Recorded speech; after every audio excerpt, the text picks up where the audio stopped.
Injury models. The orthopedic injury model. What happens when a muscle is pulled or strained or an ankle is sprained? Do we just put an ice bag on it? The answer to this might be wrong. This is overly simplistic. The techniques that we use must be based on sound theory. If they are to be developed and improved, it is essential to understand the body's response to injury. For example, typical tissues are undergoing a typical muscle injury. We use this to illustrate inflammation in relation to orthopedic injuries. The orthopedic injury model. We have normal tissue, including cells, 2 blood vessels, and 2 nerves. The injury model 2. There's a primary traumatic damage, trauma, such as a contusion, that causes ultrastructural changes to tissue cells, blood vessels, and nerves. All tissues damaged by trauma have suffered a primary injury. The damage to nerve is what causes pain. Hemorrhaging from ruptured blood vessels into the tissue ends up causing swelling. Hemorrhaging from a ruptured blood vessel causes fluid to leak into the tissue. This results in immediate ultrastructural changes. The local nerves and blood vessels may be disrupted or broken. This damage is called the primary traumatic damage. The hemorrhage occurs usually within a few minutes. A clot forms and stops the hemorrhage. The pain occurs from the damaged nerve. We have muscle spasm and therefore more pain. We get an inhibition of muscular strength and range of motion. The body attempts to protect itself by splinting the area, thus preventing aggravation of further injury, and a hematoma forms. The damaged cells release chemical mediators as a signal to the body that an injury has taken place. Extravascular hemorrhage occurs from broken blood vessels, and swelling occurs. The orthopedic injury model. Clotting begins immediately after the injury as strands of fibrin begin to form in the vessel in the vicinity of the injury, eventually becoming a mesh over the lesion. This creates a network, somewhat like a fishnet. The platelets and later red blood cells become entrapped in the mesh to form a clot and seal the lesion. As the clot grows, it often plugs the entire vessel. Chemical mediators are released from these dying cells and cause hemodynamic changes. These also result in permeability changes, and leukocytes or white cells are migrating to the area. This results in what is called a secondary enzymatic injury that begins to form. The hematoma expands as cellular debris from the secondary injury is added to the debris of the primary injury and the hemorrhage. This results in what is known as secondary hypoxic injury. Secondary enzymatic injury continues to occur. During this process, there are hemodynamic changes. Blood flow slows down or blood flow ceases altogether. Tissue oxygen decreases, which is known as hypoxia, and we end up with metabolic changes, as there's no blood flow getting to these tissues, resulting in death. Secondary hypoxic injury is soon seen, resulting in tissue death. Phagocytosis and free protein release cause edema. Pressure on undamaged nearby pain fibers cause additional pain and muscle spasm and inhibition to nearby tissue. This total injury includes the primary injury, where we had the trauma, and this additional secondary injury from this hypoxic occurrence. The secondary injury model in review. The inflammatory response is not all positive.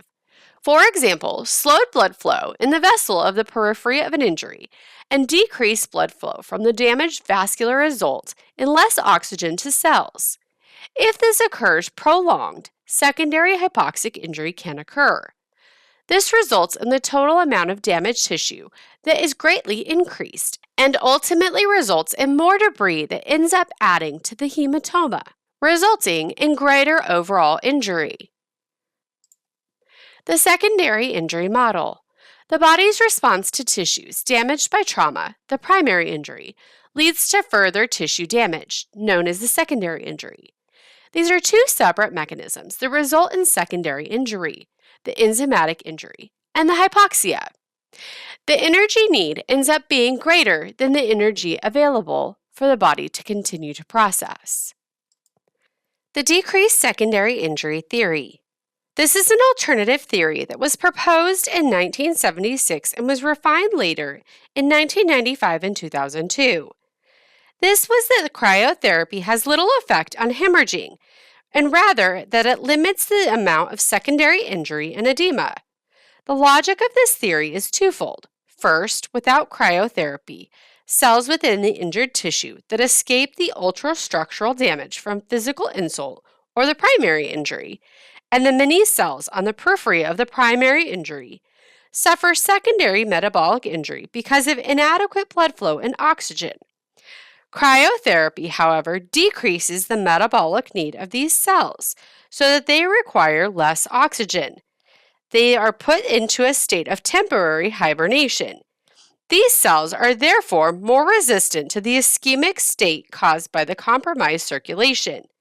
The result is less secondary metabolic injury. So less total injury means less free protein is generated by phagocytosis and less edema develops. Secondary, damaged cells release chemicals that attack the tissues and uninjured cells in the vicinity, thus causing secondary enzymatic injury. This decreases the secondary metabolic injury, meaning that there are fewer damaged cells to release these chemicals. Cryotherapy therefore then has no effect on primary traumatic injury or on the hemorrhage that occurs prior to clotting. Nothing can be done to limit primary injury or hemorrhaging once they have occurred. Early application of cryotherapy may decrease the amount of secondary injury, but they do not totally eliminate it. The major goal of cryotherapy during immediate care, therefore, should be to minimize the secondary injury. With less secondary injury, the total injury, therefore, should be decreased, so there is less damaged tissue to repair. The repair process should therefore be shorter, because with less tissue debris to remove, healing begins more quickly, and with less total damage, repair runs its course quicker. We can see this illustrated with cold helping to rebalance the oxygen supply and demand that existed prior to injury. Before injury, tissue oxygen needs and oxygen available from the circulation were equal. Following injury, circulation becomes decreased, so the availability of oxygen is less than the needs. Post-injury cryotherapy reduces tissue oxygen demands and thus reestablishes this balance. Swelling, edema, and vessel fluid pressure. So what exactly is edema? Edema is the accumulation of fluid in the tissue. To understand what causes edema, we must first understand normal fluid dynamics. Fluid filtration in normal tissue. The amount of fluid in is equal to the amount of fluid out. For fluid filtration in normal tissue, all fluid leaving the capillary is returned, 2/3 via the capillary and 1/3 via the lymphatic system. Fluid filtration in the normal tissue. This occurs constantly between the capillary and the tissue. This is the sum of multiple forces. In the capillary and the tissue, we have two types of pressure. The oncotic or osmotic pulls the pressure, and the hydrostatic pushes the pressure. Hydrostatic pressure is pressure exerted by a column of water. The higher the column of water, the greater the pressure. For example, swimming. The deeper you go, the higher the column of water above you, and the greater the pressure. The depth of the water, not the amount of water you're in, is what is important. Hydrostatic pressure is exerted by the water portion of the blood. Hydrostatic pressure or oncotic pressure. Hydrostatic pressure pushes on water. Capillary hydrostatic pressure pushes fluid out of the capillary. Tissue hydrostatic pressure pushes fluid into the capillary. This is also called colloid osmotic pressure. This results in the attraction of fluid by free proteins. Tissue oncotic pressure pulls fluid out of a capillary, and capillary oncotic fluid pulls fluid into the capillary. The sum of all of our forces. We have capillary filtration pressure components. Capillary filtration pressure is equal to the sum of capillary hydrostatic pressure plus tissue oncotic pressure minus tissue hydrostatic pressure plus capillary oncotic pressure plus external force pressure. I don't expect you to know this table, but this might be a good resource. This is the table for normal capillary filtration pressure. This is the normal average pressure in millimeters of mercury for capillary hydrostatic pressure, tissue oncotic pressure, tissue hydrostatic pressure, capillary oncotic pressure, and the net overall pressure. So just as a review, following an acute injury, there are alterations in the fluid exchange, and more fluid leaves the circulatory system than is reabsorbed. This fluid accumulates in the tissues, causing edema, and the tissue swells.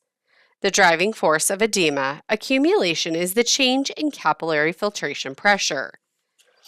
With injury, there is a change in the average capillary filtration pressure, caused primarily by an increase in the TOP, or tissue oncotic pressure. The changes in capillary filtration pressure following an injury are seen on this slide. Since the TOP pulls fluid into the tissue and is increased, edema and swelling result. The TOP, or tissue oncotic pressure, increases because of increased free protein. As a part of the inflammatory response, tissue debris from primary injury and secondary metabolic injury and hemorrhaged whole blood is broken down into free protein by macrophages. In addition, some free protein escapes from the circulatory system during the period of hemorrhaging if a blood vessel was damaged, or as a result of an increased permeability. The increase in tissue-free protein upsets the capillary filtration balance, and fluid edema builds up in tissue. The greater the injury, the greater the presence of free protein and eventually edema. This process accounts for the delayed nature of most incidences of swelling following acute injury. Both secondary injury and the breakdown of the tissue debris by macrophages occur over an extended period of time. Edema therefore begins minutes to hours after the injury and continues to develop over many hours. The swelling that occurs immediately after the injury is caused by the direct hemorrhage. Secondary injury not only results in increased edema, but increased edema can contribute to increased secondary metabolic injury. Two mechanisms are involved. First, as edema develops, the distance between the blood vessel and the tissue cells increases, making it harder for oxygen and other nutrients to diffuse from the circulatory system to tissue. Second, edema fluid can compress the blood vessel, thus reducing the circulation to the area. If much of the swelling is from edema, then why does the area turn black and blue? Isn't this from the breakdown of hemoglobin? Although some discoloration results from oxidized blood, much of the discoloration in the muscle may be owing to oxidized myoglobin, an oxygen transporting and storage protein in muscle cells from damaged musculature. We can see from this table the changes in capillary filtration pressure components following injury. We can see a great increase in tissue oncotic pressure and an increase in the overall net pressure. Following injury, the hematoma or tissue debris and hemorrhage dump large amounts of free protein into the tissue spaces. This increases the tissue oncotic pressure. The injury then results in a great increase in the tissue oncotic pressure. the fluid in is much greater than the fluid out. As the fluid accumulates in the tissue, we can see that there's a tissue imbalance. As the fluid accumulates in the tissue, we can see that we're having a fluid imbalance, and this is how we get the edema. More fluid continues to accumulate in the tissue, resulting in greater edema. Over time, we may have even more fluid accumulate in the tissue. This results in hemorrhage and edema. Can we do nothing about hemorrhage, or can we minimize edema? What causes the swelling? In normal fluid movement, 2/3 of the fluid exiting the capillary is reabsorbed into the capillary and 1/3 returns through the circulation via the lymphatic system. Edema results when more fluid moves out of the capillary than it is reabsorbed, owing to the progressive buildup of excessive free proteins during hemorrhage and phagocytosis. So ultimately, how do we prevent, or can we even prevent, swelling? How does cold decrease swelling?